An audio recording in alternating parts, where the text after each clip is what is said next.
नमस्कार। चलिए सीधा चलते हैं जनकपुर की उस सभा में जहां दुनिया के बड़े बड़े राजा एक पौराणिक चुनौती के लिए जमा हुए हैं। एक ऐसी चुनौती जो किसी एक का भाग्य हमेशा के लिए बदलने वाली है, और वो है सीता का हाथ जीतना। लेकिन सोचिए, क्या ये मुमकिन है कि सिर्फ एक चुनौती ये साबित कर दे कि पूरी धरती ही वीरों से खाली हो गई है? यही वो सवाल है जो इस कहानी को और भी ज्यादा दिलचस्प बना देता है। तो चलिए कहानी के पहले हिस्से की तरफ बढ़ते हैं। पिनाक की चुनौती, एक दिव्य हथियार के साथ एक लगभग नामुमकिन परीक्षा। अब देखिए, ये कोई ऐसा वैसा धनुष नहीं था। इसका नाम था पिनाक, जो खुद भगवान शिव का पौराणिक धनुष था। एक ऐसा दिव्य अस्त्र जो इंसानों के लिए बना ही नहीं था। इसे उठाने के लिए जरा सोचिए, 1000 हाथियों जितनी ताकत चाहिए थी। ये आंकड़ा ही अपने आप में बताता है कि ये चुनौती कितनी विशाल और लगभग नामुमकिन थी। तो सवाल ये कि इतनी बड़ी और सार्वजनिक चुनौती रखी ही क्यों गई? दरअसल इसकी जड़ें एक बहुत ही निजी घटना में हैं। ये धनुष राजा जनक को विरासत में मिला था।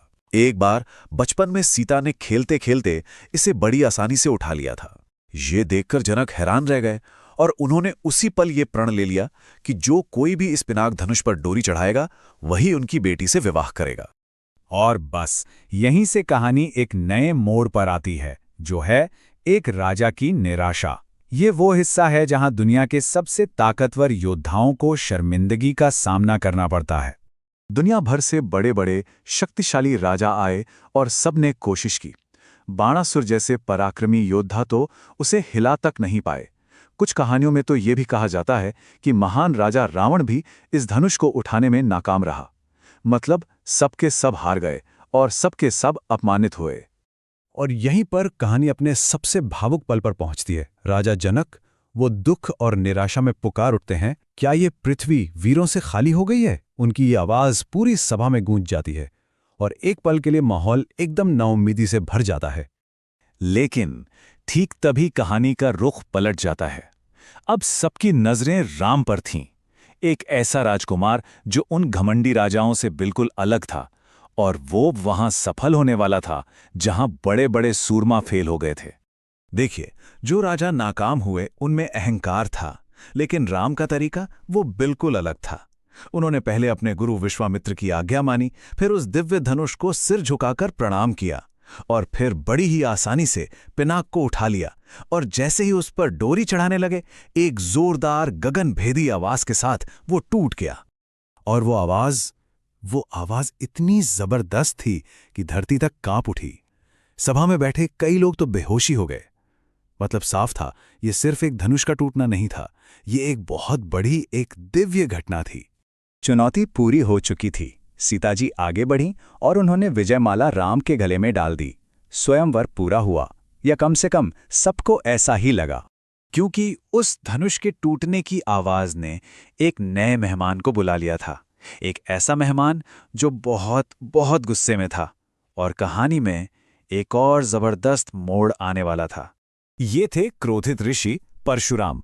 वो वहां पहुंचे और अपने गुरु भगवान शिव के धनुष को टूटा हुआ देखकर उनका गुस्सा 7वें आसमान पर था। उनका इस धनुष से एक गहरा नाता था, और इसीलिए ये मामला और भी गंभीर हो गया था। और यहीं पर टकराव अपने चरम पर पहुंच जाता है। लक्ष्मण, जो अपने भाई का अपमान बिल्कुल बर्दाश्त नहीं कर सकते थे, वो परशुराम के सामने आ गए। उन्होंने कहा, हमने तो बचपन में ऐसे कई धनुष तोड़े, पर तब तो आप कभी नहीं आए।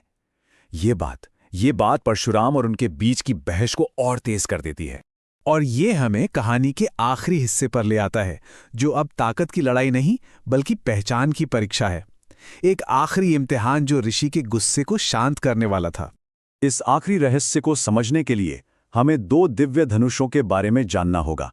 एक था पिनाक धनुष, भगवान शिव का, जो विनाश की शक्ति का प्रतीक था, और दूसरा था वैष्णव धनुष, भगवान विष्णु का, जो रक्षा करने वाली शक्ति का प्रतीक है। एक को राम ने तोड़ा और दूसरा अब परशुराम उनके सामने लेकर आए थे।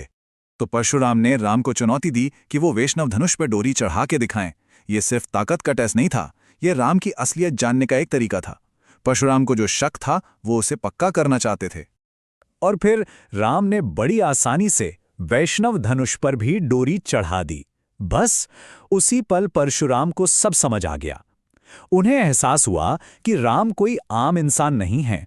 वो जान गए कि राम तो खुद भगवान विष्णु के अवतार हैं, और उनका सारा गुस्सा श्रद्धा में बदल गया और उन्होंने राम को अपना आशीर्वाद दिया। तो धनुष टूट चुका है, विवाह तय हो गया है। इस पूरी कहानी से एक बात तो साफ है कि सच्ची ताकत सिर्फ बल में नहीं होती, बल्कि विनम्रता और धर्म में होती है। अगली बार हम देखेंगे अयोध्या से आई उस शानदार बारात का नजारा और जानेंगे चारों भाइयों के विवाह की अद्भुत कहानी।